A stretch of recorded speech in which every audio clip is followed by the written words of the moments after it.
The thunderclap hit like a gunshot, shaking the rickety windows of my old Victorian in Elmwood, Ohio.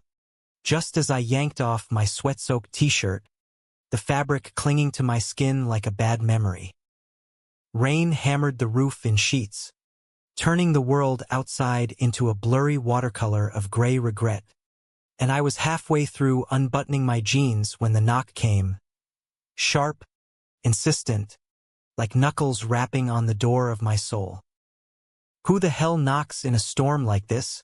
I muttered, heart slamming against my ribs as I grabbed a towel from the laundry basket, wrapping it low around my hips, the steam from the shower still fogging the air behind me.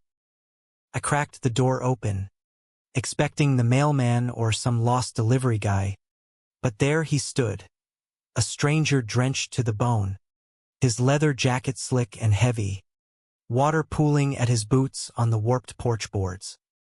His eyes, dark, stormy blue, like the Atlantic after a hurricane, locked onto mine, and for a split second, I forgot I was half naked, exposed in more ways than one. "You Aiden?" he rasped, voice low and gravelly, cutting through the roar of the downpour like a blade. He didn't wait for my nod.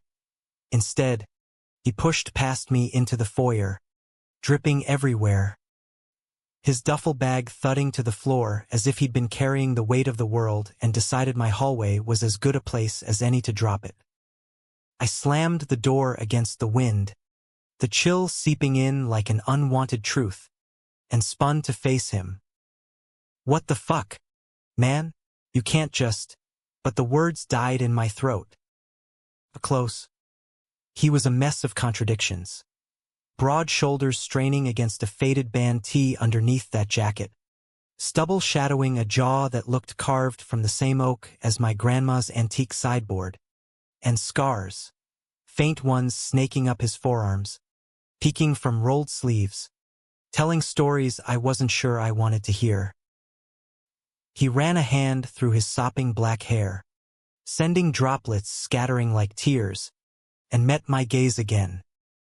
"Benjamin," he said simply, as if that explained the intrusion, the audacity, the way his presence suddenly made the house feel too small, too alive. "And yeah, I can. Because if I don't get dry soon, I'm gonna freeze my ass off. And you look like you could use the company." That was the hook. Right there, the audacity of him assuming I needed anything, let alone a stranger barging into my life like a plot twist in a bad indie flick. Elmwood wasn't the kind of place where plot twists happened. It was the kind where you grew up, buried your secrets in the backyard, and died wondering what if. I'd come back here 6 months ago after Dad's funeral, the big sea eating him from the inside out, leaving me with this creaky house on Maple Street and a bar tab at O'Malley's that could sink a ship. 28 years old, single as hell, and yeah, gay in a town that still whispered about those city types from Cleveland. I'd been changing out of my work shirt from the auto shop, grease under my nails, the kind that never quite washes out, when the storm hit, mirroring the one brewing in my chest every damn night. Benjamin didn't ask permission to peel off his jacket.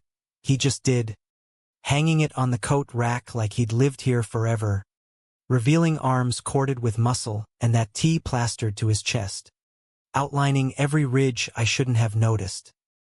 "Coffee?" he asked, not a question so much as a demand, his lips quirking in a half-smile that was equal parts charm and challenge. I stood there, towel slipping a fraction, heat creeping up my neck, not from embarrassment, but from the electric hum in the air between us, like the storm outside had jumped the gap and lodged in my veins. "You got some nerve," I finally managed, crossing my arms to hide how my hands wanted to reach out, to touch whatever ghost had brought him to my door. "And yeah, kitchen's that way. But you owe me an explanation, Benjamin." "Whatever," he chuckled, a low rumble that vibrated through the floorboards. and followed me down the hall, his boots leaving muddy prints I knew I'd curse later. The kitchen was a time capsule. Yellowed linoleum from the 70s, a formica table scarred from decades of family fights and forced Thanksgivings. I flicked on the ancient percolator, the gurgle filling the silence as I grabbed a spare hoodie from the mudroom, Dad's old Ohio State one, threadbare but warm, and tossed it his way.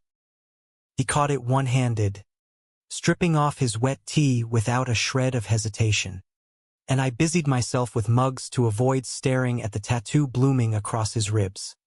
A compass rose, ink faded like it had been pointing him wrong for years. So, spill, I said, sliding him a steaming cup, black as midnight, just how I took it. He wrapped his hands around it, knuckles white, and those blue eyes flicked up, piercing. Running, he said flatly. No bullshit. From Philly. Ex got too close, cops, bad debts, the usual clusterfuck. Saw your light on from the road. Figured a dry floor beat drowning in the ditch. Running. The word hung there, heavy as the rain against the panes. I'd run once myself to college in Columbus, chasing a guy who ghosted me senior year, only to slink back when Dad got sick. Usual. Ha! Echoed, leaning against the counter, the towel suddenly feeling like the thinnest armor. Sounds like you've got a talent for picking doors to knock on, he sipped, wincing at the heat, then set the mug down with a clink. Or maybe I picked the right ones. You don't look like you're winning at life either, Aiden. That shadow under your eyes? That's not just storm lag. Touché. The man had a way of cutting straight to the bone, and damn if it didn't make my pulse kick up. We talked, or rather, he pried, and I deflected, like two strangers dancing on the edge of a cliff. He was 32, a mechanic by trade who'd turned freelance fixer-upper for rich assholes in the city, fixing cars and egos until his own ex, some Wall Street prick named Derek, flipped the script. Embezzlement framed on Ben, a fistfight that left him with those scars, and a warrant that had him hightailing it west on I-76. By midnight, the storm had eased to a drizzle, but we hadn't. He crashed on the couch, duffel unzipped like a Pandora's box of crumpled clothes and dog-eared paperbacks. Kerouac, mostly, fitting for a drifter. I lay upstairs in my childhood bed, sheets twisted around me, replaying the way his laugh had cracked when I joked about Elmwood's one gay bar being a dive called the Back Door. Sleep came fitful, dreams laced with blue eyes and the scent of rain and leather, and when dawn filtered through the lace curtains, I found him in the kitchen again, frying eggs in my cast-iron skillet like he owned the place. Morning. Sunshine. He grinned, plating it up with toast that was somehow perfect, golden edges crisp. I mumbled thanks, pulling on jeans over the towel I'd slept in. Habits die hard, and we ate in companionable silence, the kind that feels like an old habit. You don't have to go, I said suddenly, the words slipping out before I could reel them back. His fork paused midair, and that smile faded into something real. Raw. Yeah? And what if I stay? What then? Aiden, you gonna show me this town's secrets? Or just the ones you're hiding? That's when it started, the unraveling, the pull. We spent the day wandering Elmwood like tourists in our own lives. The rusted swing set in the park where I'd kissed my first boy under the bleachers at 16. The library with its creaky stacks where I devoured every book on coming out that wasn't burned by zealous PDA moms. Ben listened, really listened, his hand brushing mine as we shared a bench by the river, the Ohio rolling lazy and brown under the November sun. You're a poet trapped in a grease monkey's life, he said, lacing his fingers through mine for the first time, calluses rough against my palm. I laughed it off, but inside, something cracked open. A fissure letting light into the dark corners I'd boarded up after Dad's chemo rounds, after the ex who said he loved me but bolted when the hospital bills piled up. That night, we didn't make it to the couch. The kiss happened in the living room, slow at first, tentative, like testing storm-damaged wires, then exploding into heat, his hands on my hips pulling me close, towel forgotten on the floor. His mouth was salt and coffee and desperation, tasting like the freedom I'd forgotten I craved.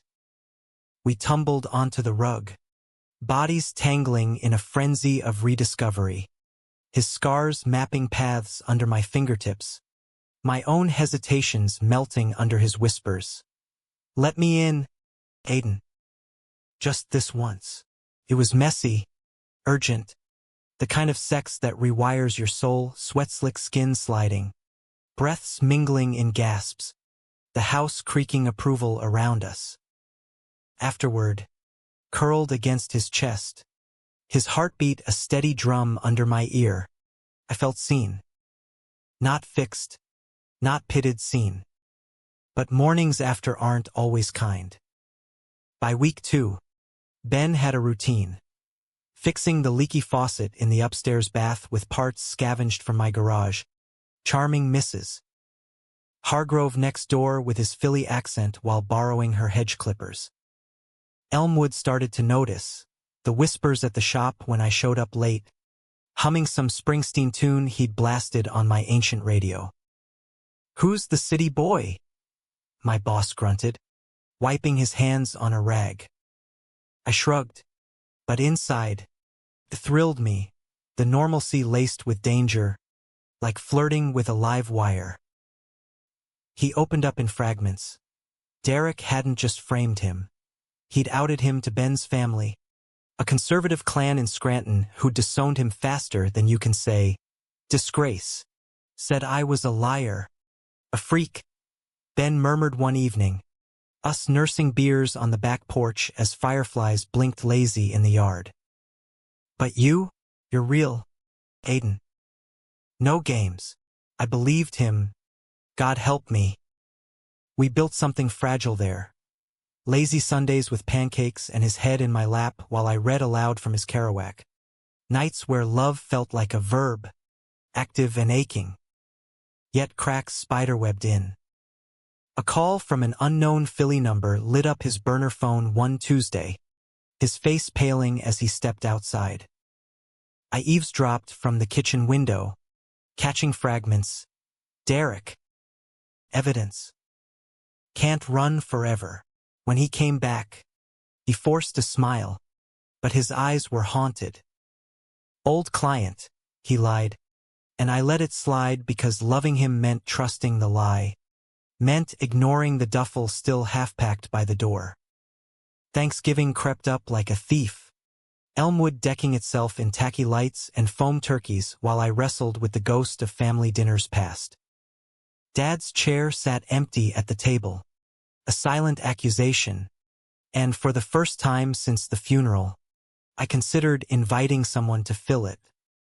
"Bring your stray," my cousin Lila teased over the phone from Cincinnati, her voice all big sister warmth. Town could use a little scandal. Ben overheard, lounging against the doorframe in nothing but boxers and that damn hoodie, and raised an eyebrow. "Stray? Huh? Guess I'm housebroken now." The dinner was a disaster wrapped in tinsel. Lila and her husband Mark showing up with pies and prying questions. My Aunt Flo cornering Ben about his line of work, like he was auditioning for sainthood. He handled it with that effortless charm, spinning tales of Philly cheesesteaks and road trips that had even Flo chuckling into her Merlot. Under the table, his knee pressed against mine, a secret anchor in the chaos. Later, as we cleared plates, he pulled me into the pantry, the air thick with cinnamon and his cologne, sandalwood and storm. "You're brave. You know that?" he whispered, lips brushing my ear, hands sliding under my sweater to trace the dip of my spine. inviting me into this. Brave? I felt exposed, raw, like peeling back scar tissue. But in his arms, tangled on the guest bed while the house snoozed, it felt right. His body moving over mine with a tenderness that bordered on reverence. Murmurs of mine against my neck like vows etched in skin. We came undone together, quiet gasps swallowed in the dark. And for those stolen hours, betrayal felt like a word from another language. Winter bit hard after that, snow blanketing Elmwood in hush, turning the streets into postcard lanes that hid the rot underneath. Ben found work at the mill on the outskirts, welding shifts that left him bone-tired but buzzing with stories. Guys named Hank and Tito swapping flasks and tall tales about mill ghosts. I'd wait up with cocoa and the fire crackling in the grate. His head in my lap as I massaged knots from his shoulders, fingers lingering on the compass tattoo. Points north, I asked once, tracing the needle. He caught my hand, kissing the knuckles. Used to. Now, straight to you. It was sappy. Yeah. The kind of line that'd make me roll my eyes in a rom-com. But coming from him, it landed like truth. We dreamed aloud those nights.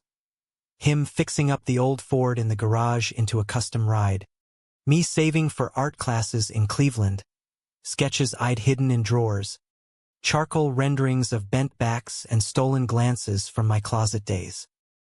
"We'll go," he'd say, pulling me close. "You, me, Route 66. Leave this snow globe behind." I'd laugh, but the ache in my chest was hope, fragile as fresh frost. Then the letter came. Slipped under the door one gray morning. No stamp. Just my name scrawled in block letters on a manila envelope. Ben was at the mill.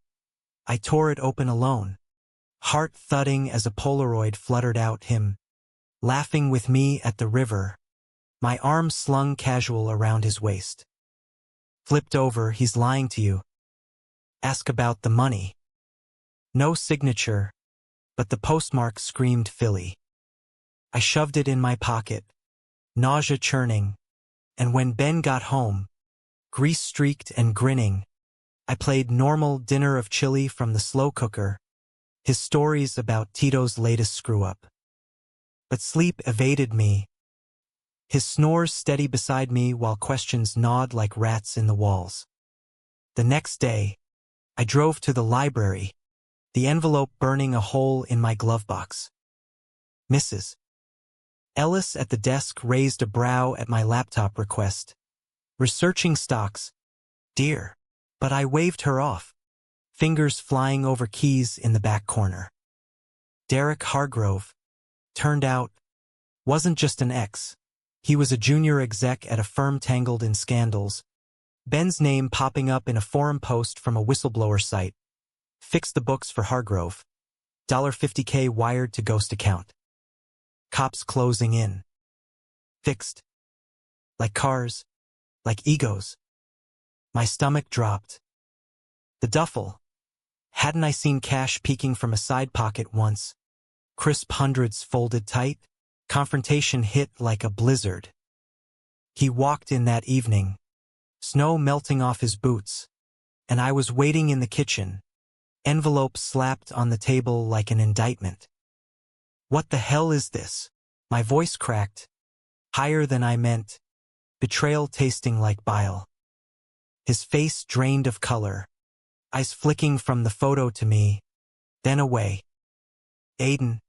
It's not. Don't. I snapped. Standing so fast the chair toppled. Derek? The warrant? You said running from debts. Not cooking books for your psycho ex.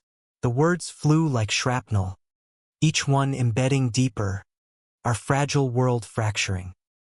He sank into the chair, head in hands, the fight leaching out of him like air from a punctured tire. I didn't cook anything, he said finally, voice muffled. Derek did, framed me to cover his ass. That money is what he owed me for jobs. Legit ones. I took it when I ran. Yeah. But it's not dirty. Swear on my life. Lies layered on lies. Or truth wrapped in omission. Paced. Fists clenched. The room spinning with what-ifs. You could have told me. From day one. Instead, you waltz in, fuck me over literally, and play house like some Hallmark hallucination. His head snapped up, eyes blazing. Play house? Jesus. Aiden, this is the first real thing I've had since everything went to shit. I stayed because of you, not the roof or the eggs. Yeah, I hid it. Because who wants to drag their poison into paradise? Paradise. The word stung, because it had been stolen moments in the garage. His laugh echoing off rafters as we tuned the Ford. Oil-smeared kisses tasting like possibility. But trust? That was the casualty, bleeding out on the linoleum. We didn't speak for days after, a Cold War in our own home. He'd crash at the Mills break room, coming home only for changes of clothes. The duffel zipped tight now, a silent threat. Elmwood noticed. Lila texted. What gives? He ghosting? I lied back.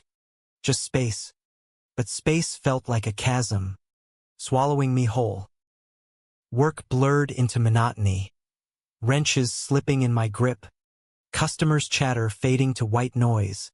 While nights I sketched furiously. His face emerging from charcoal smudges. Jaw set. Eyes pleading. The climax brewed slow, then erupted on Christmas Eve. Snow fell thick, blanketing the town in muffled magic. Strings of lights twinkling like defiant stars. I was stringing Garland alone, the radio crooning Bing Crosby, when the door banged open. Ben, wild-eyed, cheeks flushed from cold and something fiercer. He's here, he panted, slamming it shut, bolting the lock like demons were at our heels. Derek. Tracked me somehow. Saw his car circling the block this afternoon. Panic surged. Hot and immediate. I grabbed the poker from the fireplace, heart jackhammering. What the fuck does he want? The money? Ben paced. A caged wolf, his breath fogging the air. Revenge. Thinks I ratted him out to the feds. Anonymous tip from some burner I used months back. The pieces clicked. His hushed calls. The way he'd vanish for hours running errands. Not lies. Exactly. But half-truths stacking like Jenga blocks. One pull from collapse. You used my phone once, I realized. Voice hollow. That night after the bar. Charged it here. He stopped. Guilt etching lines around his mouth. Yeah. Stupid. But Aiden, listen, he's unhinged. Carries a piece now. From what I hear. The knock came then, polite at first, then pounding. Derek's voice slurring through the wood. Benny, open up. You thieving bitch. We got business. Time fractured. Ben shoved me toward the kitchen, whispering, hide. Call 911. But I couldn't. Instead, I yanked open the door, poker raised, facing the specter from Ben's past. Slick suit rumpled, eyes bloodshot, a pistol glinting in his manicured hand. You must be the Elmwood flavor of the month, he sneered, barrel swinging lazy between us. He always did slum it after me. Adrenaline sang in my veins. Feral song. Get the fuck out, I growled, stepping forward, the poker heavy as judgment. Ben lunged from behind, tackling Derek to the porch in a tangle of limbs and curses, the gun skittering into the snow. Fists flew, Ben's raw power against Derek's sloppy rage, blood blooming on knuckles, grunts echoing in the night. I dove in, poker forgotten, hauling Derek off by his collar, my knee driving into his gut with a whoosh of expelled air. Enough, I roared, the word tearing from some primal place, and for a heartbeat, the world held. 3 men on a snowy porch, breaths pluming like ghosts, the lights from neighbors' yards casting halos on the violence. Sirens wailed distant. Someone had called it in Mrs. Hargrove, probably, peeking through curtains. Derek scrambled up, gun snatched, but Ben was on him again, wrenching his arm back with a crack that sounded like finality. It's over, Derek. Walk away. The cops arrived in a blur of blue lights, cuffing him as he spat venom, threats of lawsuits, tears for the love he'd lost. Ben gave his statement stone-faced, me beside him, hand on his back, grounding us both. As they hauled Derek away, his eyes met mine over the cruiser's roof. Not hate, but pity. You'll see, kid. He's poison. The house felt hollow after, adrenaline crashing into exhaustion. We collapsed on the couch, bruised and silent, a throw blanket pulled over us like a truce. I'm sorry, Ben whispered into the dark, his head on my shoulder, voice thick. For all of it. The lies, the mess. I never meant to. I shushed him, fingers carding through his hair, the weight of the night pressing us closer. We both hid shit. Me from the grief, you from the ghosts. But we're here. That's something.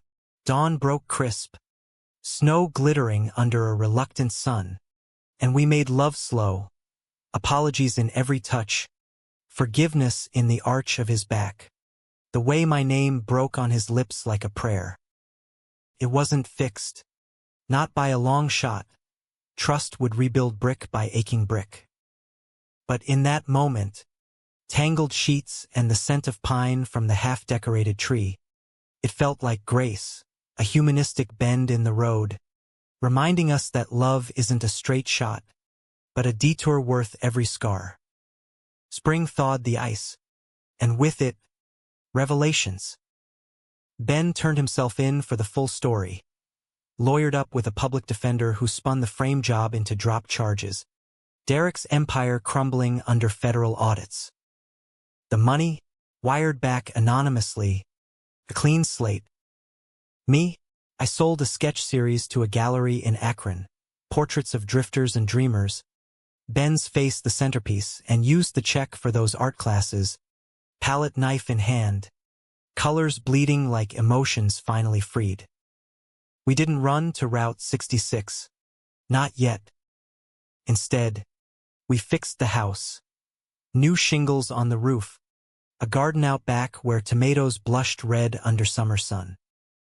Elmwood adapted, whispers fading to nods at the diner, Lila beaming at our engagement barbecue, rings simple, silver bands engraved with compass needles.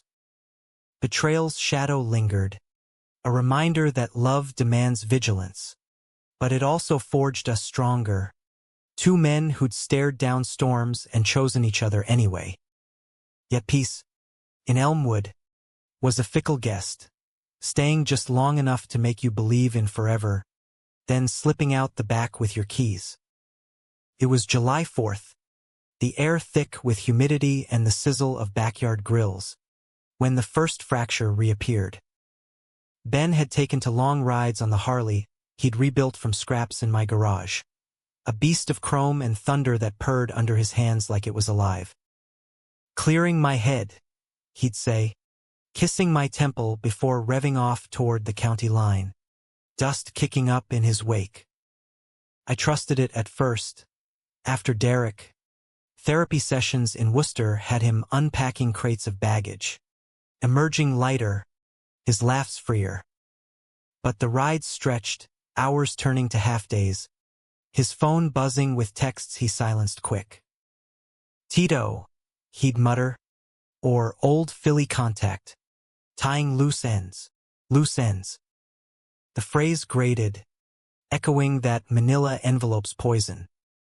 I buried it in sketches, charcoal giving way to oils now, canvases lining the attic like confessions. Ben's profile against a sunset river, eyes distant as horizons. Lila noticed during one of her visits, poking through my studio. "He's pulling away, isn't he?" she said softly, handing me a beer from the mini-fridge. I shrugged. The lie automatic. Just summer restlessness. Restlessness had teeth, though. One sticky evening, I tailed him. Jealousy a ugly itch I couldn't scratch. The Ford's engine humming low as I hung back on Route 42. He pulled into a dive motel on the edge of town. The kind with neon vacancy signs flickering like bad omens. And my gut twisted when a figure emerged from room 7. Not Tito. Not a contact. But a guy lean. Tattooed arms wrapping around Ben in a hug too tight. Too familiar. They disappeared inside. Door clicking shut. And I sat there in the parking lot. Fireflies mocking me with their glow. Until shame burned hotter than curiosity and I peeled out. Tires screeching accusations. Confrontation 2.0 brewed overnight. Simmering like the stew I burned on the stove. He came home late. Smelling of cheap whiskey and cheaper regret. And I was waiting on the porch swing. Sketchpad abandoned. "Who's Kyle?" I asked, voice steady as rebar. His step faltered. Duffel, always the fucking duffel. Slipping from his shoulder. "What?" "Room 7. Starlight Motel." Tall. Buzz cut. The kind of hug that says, "Missed you," instead of "Hey, buddy." The words hung. Barbed wire between us. He deflated, sinking beside me, the swing creaking under our weight. Old friend. From Philly before Derek. Kyle's the one who tipped me off about the frame job. Helped me bolt. Friend. The word dangled. Innocuous. But my mind supplied images. Tangled sheets. Moans echoing off thin walls. And the rides? The texts? That's tying loose ends. Bitterness laced my tone. A vine choking the romance we'd nurtured. Ben's hand reached for mine. But I pulled back. The rejection a mirror to his omissions. "Aiden. It's not God. You're killing me." Kyle's gay. Yeah. But he's family. The only one who didn't cut me off. We talk. Drink. Remember. That's it. Remember. The past. Clawing back. I stood, pacing the lawn. Firecrackers popping distant like gunfire. "You remember Derek that way too? Before the lies. It was low blow. Weaponized grief. But hurt makes monsters of us." His face crumpled, and he rose, closing the distance. Hands framing my face. Gentle, insistent. "No. This is different. You're different. I love you. Damn it. Mess and all. Love." He'd said it before, in fevered post-climax hazes. But here, under stars smeared by humidity, it landed heavy, a plea.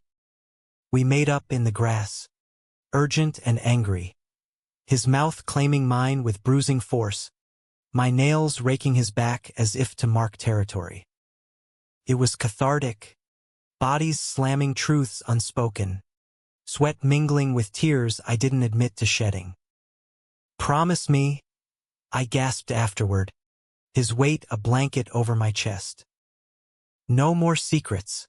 He nodded into my neck, breath ragged. "Promise." Promises, though, are paper in a hurricane. August brought heat waves that warped the air, and with them, opportunity, a gallery in Cleveland scouting my work, Lila's connections paying off. Shows in September. The curator gushed over coffee, her eyes lighting on my Ben portrait. Raw, emotional, very American heartland. I floated home, buzzing, only to find Ben packing the duffel, not fully, but enough to notice. Clean socks, his Kerouac dog-eared. Road trip, he explained, grin boyish. To clear the head again. Pick up parts for the Harley in Pittsburgh. Back in 3 days. 3 days stretched to 5. Text sparse, traffic hell. Miss you. Then radio silence. The kind that echoes. I drove to Pittsburgh on day 4. Heart a lead weight. Checking truck stops and parts shops like a detective in a noir flick. Nothing. Panic dialed up when Kyle's number, snagged from Ben's phone in a moment of weakness, went to voicemail. He's fine, I told myself, but sleep mocked me with dreams of empty roads and blue eyes fading. He rolled in on day 6, Harley thundering up the drive at midnight, exhaustion carving hollows under his cheekbones. What the fuck, Ben? I yelled from the porch, robe clutched tight against the chill. He killed the engine, dismounting slow, helmet tucked under arm. Broke down outside Youngstown. No signal, towed to a shop, whole transmission. Lies or bad luck? His eyes begged belief, but doubt was a seed, sprouting thorns. We argued in whispers to not wake neighbors. Me accusing flight, him swearing foul play, until frustration boiled over into sex again. This time desperate, devouring, as if we could fuck the fissures shut. But seeds grow. September's show loomed, my big break, and Ben was there. Pressed shirt, proud smile, mingling with artsy types who eyed him like a rough-hewn sculpture. Your muse? One asked, sipping Chardonnay. He laughed, arm around my waist. Every damn day, the night sword, sales, handshakes, Lila toasting with champagne flutes. Back home, buzzed and bold, we christened the studio couch. Paint smears on skin like war paint. His vows murmured against my thigh. So proud. You're unstoppable. Unstoppable until October's chill, when the betrayal bloomed full ugly. Package arrived, no sender, just my name, and inside, not a letter, but a USB drive. Plugged into my laptop with trembling hands, spilled videos, grainy motel footage, Ben and Kyle, bodies entwined in ways that shattered me. Timestamps from his road trip, moans syncing with my nightmares. I watched 1, 2, while rising, then smashed the drive under my boot, shards glinting like broken trust. He found me in the garage, wrench in hand, Ford's hood propped like a shield. Aiden? What's? I hurled the tool, missing wide, clanging off the wall. Kyle's not family, is he? Fuck you, Ben. Fuck your promises.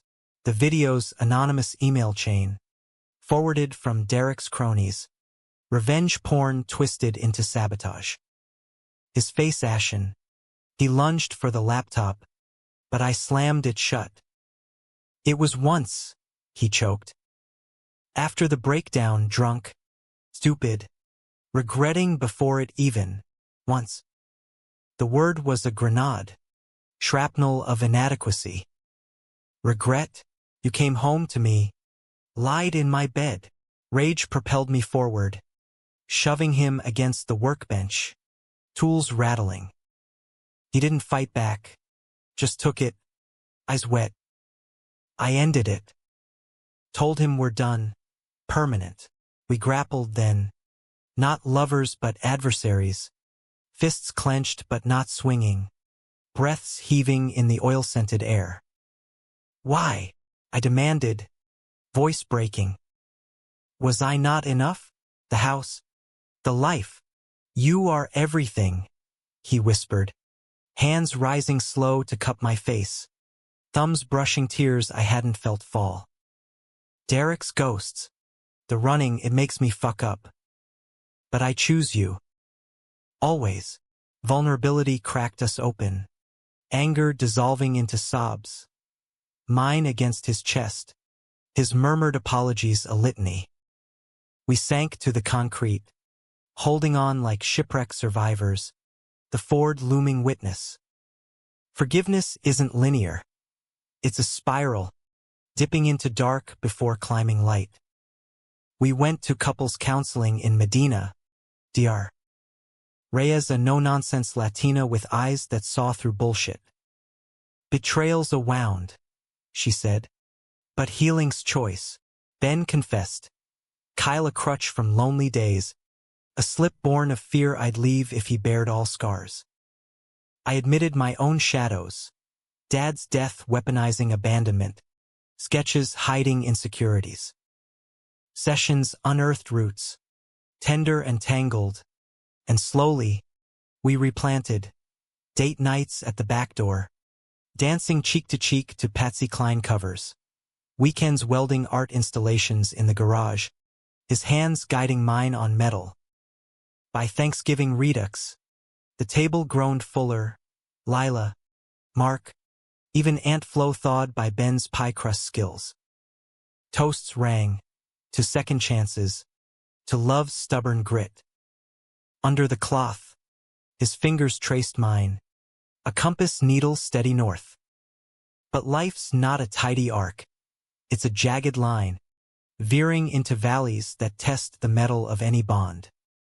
December dusted Elmwood in sugar, holiday fairs lighting the square with kettle corn and carols. But beneath the cheer, Derek's shadow lingered, a civil suit filed from county lockup, alleging defamation, demanding the stolen money back with interest.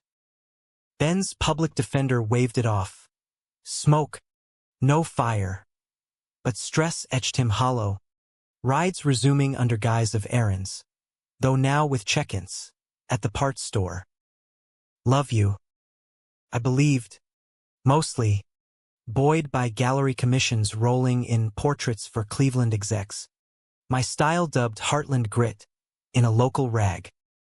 One night, sketching by lamplight, Ben wandered in, fresh from shower, towel slung low. Draw me like one of your French girls, he quipped, dropping onto the bed with a wink. Laughter bubbled, easing the knot in my chest, and I did, pencil flying over paper, capturing the curve of his hip, the vulnerability in his slouch. Beautiful, I murmured, not just the sketch. He pulled me down, lovemaking lazy and deep, his body a map I'd memorized, every scar a landmark of survival. Christmas was redemption. A tree we chopped ourselves from the woodlet, ornaments handmade from mill scraps. Gifts exchanged by firelight me, a leather-bound journal for his road stories, him, a custom easel carved with our initials intertwined. To our future, he toasted with eggnog, eyes shining. That night, under twinkling lights, we made promises anew, vows whispered in the glow, bodies joining in slow reverence, climax a shared sigh of release. New Year dawned crisp, resolutions whispered, more honesty, less ghosts. Ben quit the mill for freelance welding, gigs in Akron paying better, his Harley hauling tools instead of troubles. I expanded the studio, hosting workshops for local queer kids, teaching brushstrokes and bravery, their wide eyes mirrors to my younger self. Elmwood evolved too. The backdoor hosted Pride nights, rainbows fluttering defiant against conservative winds. Spring unfurled green, cherry blossoms painting streets pink, and with it, proposal not knees and rings, but a plan. Let's make it official, Ben said one picnic by the river, sandwich crust scattered, his head in my lap. Columbus Courthouse, summer solstice. Then Route 66, honeymoon on wheels. Tears pricked. It was everything, simple, profound, American as apple pie with a queer twist. Yes, I breathed, kissing him salt-sweet, the Ohio murmuring approval. But betrayal's echo is long. May brought Kyle, uninvited, unannounced, rolling into town on a beat-up Triumph, crashing our porch like a bad sequel. Heard about the wedding, he drawled, duffel slung, eyes raking me with false warmth. Ben stiffened beside me, jaw tight. What the hell, man? I said we're done. Kyle laughed, bitter. Done? After one fuck-up? Come on. Benny, you're slumming in Mayberry. Derek's out on bail, sniffing around. You need real backup. Real. The word sliced, reopening scars. I excused myself, feigning a call, but eavesdropped from the kitchen. Kyle's voice low, persuasive. Tales of Philly nights, offers of protection laced with old flames. Ben shut it down. Voice steel. I have a life here. Love. Go. But the seed doubt replanted. Whispers at night. Is he staying for me? Or the escape? Wedding prep blurred days. Tux fittings in Medina.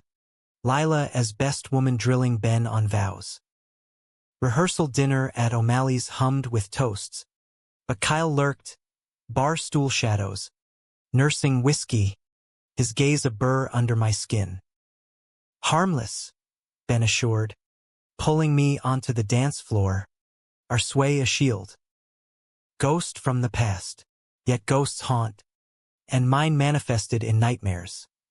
Ben vanishing on chrome thunder, leaving me with vows unspoken. Solstice Eve, the storm broke, literal and figurative. Thunder rumbled as Kyle cornered me in the alley behind the bar, post-rehearsal smokes curling acrid. He'll bolt, you know, he sneered, cigarette glow illuminating sneer. Always does when it gets real. That money, Derek's still after it. Ben's hoarding, planning exit, lies, or truth. My fist connected before thought, knuckles splitting on his jaw, blood warm on skin. Stay the fuck away, I growled, storm wind whipping. He laughed, wiping his mouth. Ask him about the safe deposit box in Youngstown. I confronted Ben at dawn. Wedding eve, our bed a battlefield. Youngstown? Kyle says. His face shuddered, then cracked. The money's there. Yeah. Locked. Untouched. Insurance. Aiden. For us. House down payment. Your gallery dream. Insurance. Or escape fund. Trust teetered. But his eyes, pleading, bare, tipped it. Show me, I demanded. We drove, silent miles, to the bank vault. Box opened, stacks neat, withdrawal slip for a Columbus realtor fluttering out. See, he said, voice breaking. Future, not flight. Relief crashed, then guilt, my doubt a mirror to his slips. We forgave in the car, hands clasped over gearshift. The drive home a confessional. Kyle's visit a Derek ploy. Anonymous cash for sabotage. He's desperate, Ben said. But we're not. Back home, we made love fierce. Anger transmuted to passion. Bites and bruises badges of resilience. The wedding dawned golden. Solstice sun gilding the courthouse steps. Vows exchanged simple. In storms and sun, I choose you. Rings slid on. Silver cool. Ceiling. Reception at the house spilled laughter. Lila's speech roasting us tender. Aunt Flo even toasting to unconventional happiness. Kyle slunk away, Ghost banished. Derek's suit dismissed in court. Ben's testimony ironclad. Honeymoon called. Route 66 unspooling west. Harley and Ford tandem. Deserts blooming under wide skies. Stops in diners with neon buzz. Motels with heart-shaped tubs. Nights under stars. Bodies entwined. Stories swapped like treasures.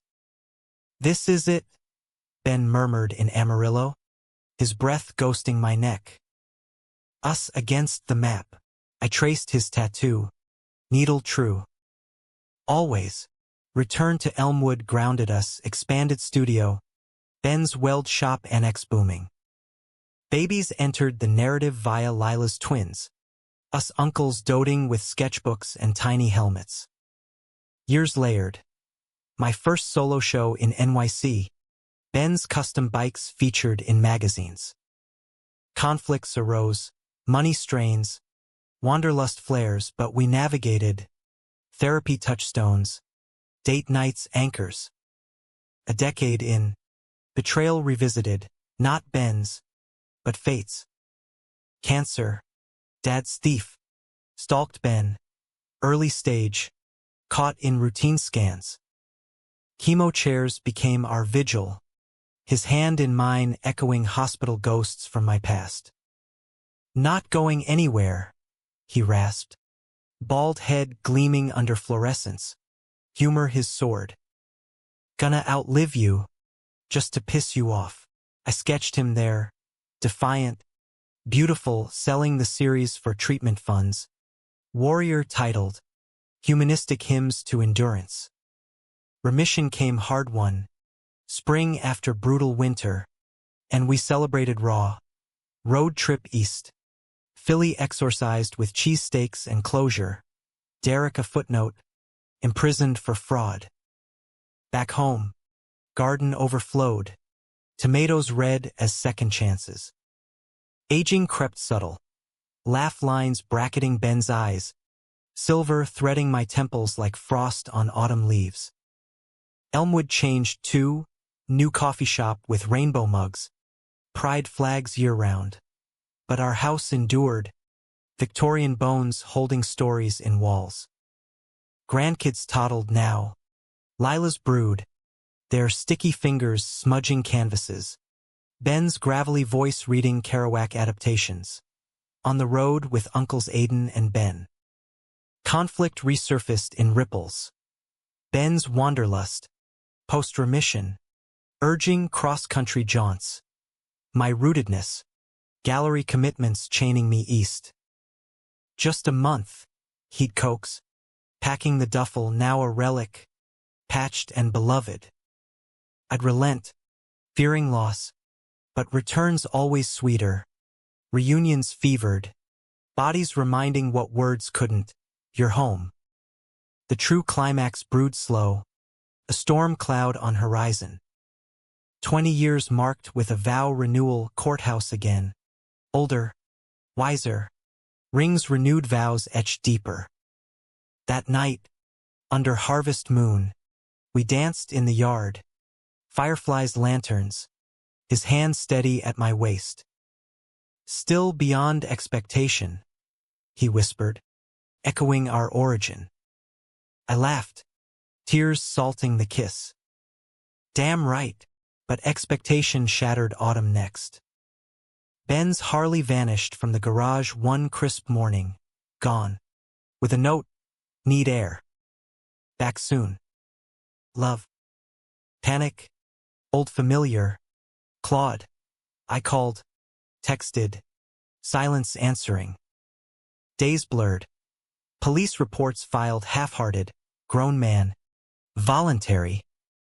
Lila consoling with casseroles. My sketches turning frantic. Empty roads. Duffels abandoned. Cal. Long faded. Surfaced in worry, he mentioned loose ends. Derek's crew? But Derek rotted in Supermax. Ghosts or grudges? Week 2. A call from Nevada State Trooper. Voice flat. Accident on 66. Harley totaled. Ben ejected. critical but alive. Air rushed from lungs. I flew west, economy seat a torture rack. Landing in Vegas hospital sterile and stark. He lay tubed and bruised, monitors beeping fragile rhythm, blue eyes cracking open at my voice. Sorry, he croaked, hand feeble in mine. Chasing old demons, thought clearing him solo. Words failed. Tears did the talking, my vigil a mirror to his chemo watches. Recovery was grueling. Rehab in Reno, me shuttling art gigs to bedside. Our love distilled to basics, spoon-fed applesauce, whispered I love yous. Betrayal? His flight a self-sabotage. Fear of burden post-cancer. But confession mended. Scared you'd tire of the wreckage. I held him fierce. Wreckage is us. All of it. Return to Elmwood was rebirth. Harley sold. A sedan sensible. Ben teaching weld classes to vets. Channeling fire inward. My work deepened, series on resilience. Ben's portrait central. Scars honored. Grandkids called him Gramps Ben. Storytime rituals unbreakable. Climax resolved not in flash, but fade. Understanding that romance isn't absence of storm, but dancing in rain. Humanistic close. No tidy bow, but enduring weave love as choice, daily renewed. Years later, porch swing creaking under silvered heads, Ben's hand in mine, sunset painting skyfire. Stranger at the door, he muses, grin crooked. Best plot twist, I lean in, kiss soft. Beyond expectation, and it was dramatic, emotional, a gay American odyssey of hearts scarred and whole.